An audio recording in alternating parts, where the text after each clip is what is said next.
Ester 2. Ester diangkat menjadi ratu. Sesudah peristiwa-peristiwa ini, setelah kepanasan murka Raja Ahasiweros surut, terkenanglah Baginda kepada Wasti dan yang dilakukannya, dan kepada apa yang diputuskan atasnya. Maka sembah para biduanda raja yang bertugas pada Baginda, hendaklah orang mencari bagi raja gadis-gadis, yaitu anak-anak dara yang elok rupanya.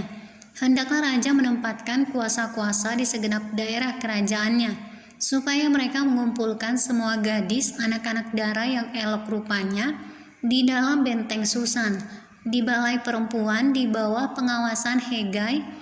Sida-sida raja, penjaga para perempuan, hendaklah diberikan wangi-wangian kepada mereka.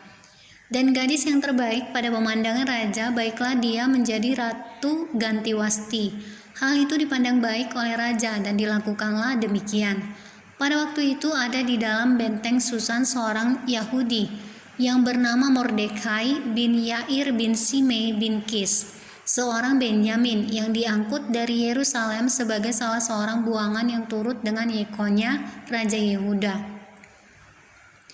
Ketika ia diangkut ke dalam pembuangan oleh Raja Nebukadnezar, Raja Babel, Mordekai itu pengasuh Hadasa, yakni Ester, anak saudara ayahnya, sebab anak itu tidak beribu bapa lagi.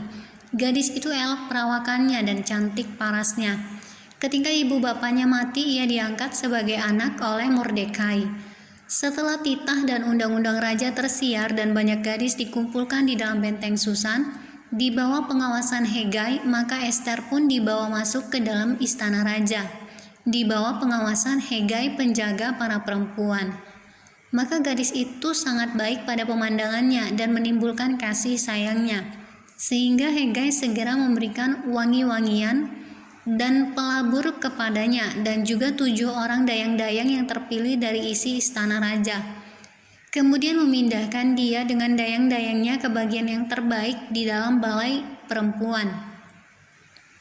Ester tidak memberitahukan kebangsaan dan asal-usulnya karena dilarang oleh Mordekai. Tiap-tiap hari berjalan-jalanlah Mordekai di depan pelataran balai perempuan itu untuk mengetahui bagaimana keadaan Ester dan apa yang akan berlaku atasnya.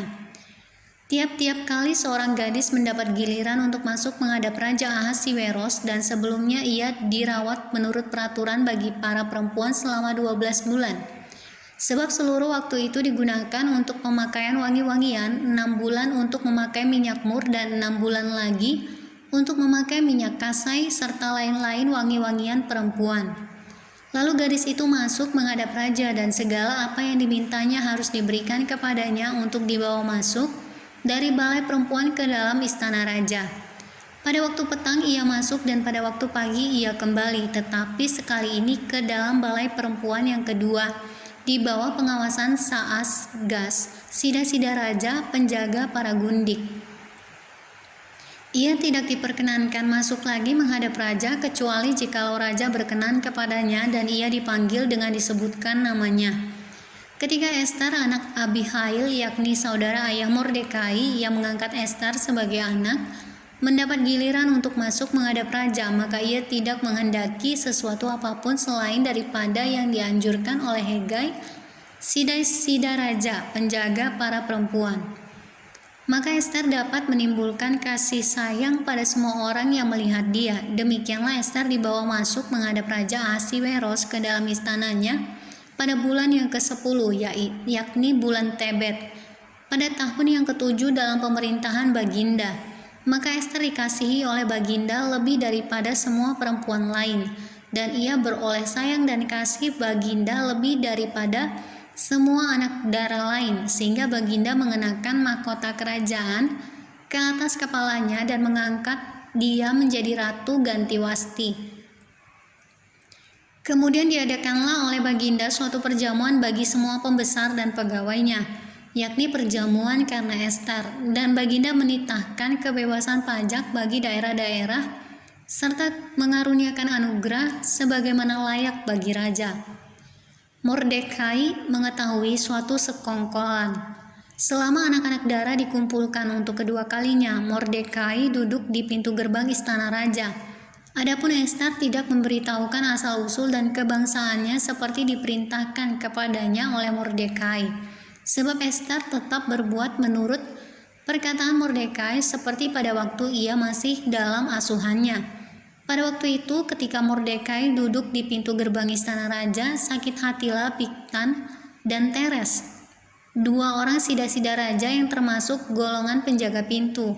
Lalu berikhtiarlah mereka untuk membunuh Raja Ahasiweros. Tetapi perkara itu dapat diketahui oleh Mordekai, lalu diberitahukannya lah kepada Ester, sang ratu, dan Ester mempersembahkannya kepada raja atas nama Mordekai. Perkara itu diperiksa dan ternyata benar, maka kedua orang itu disulakan pada tiang. Dan peristiwa itu dituliskan di dalam kitab sejarah di hadapan raja.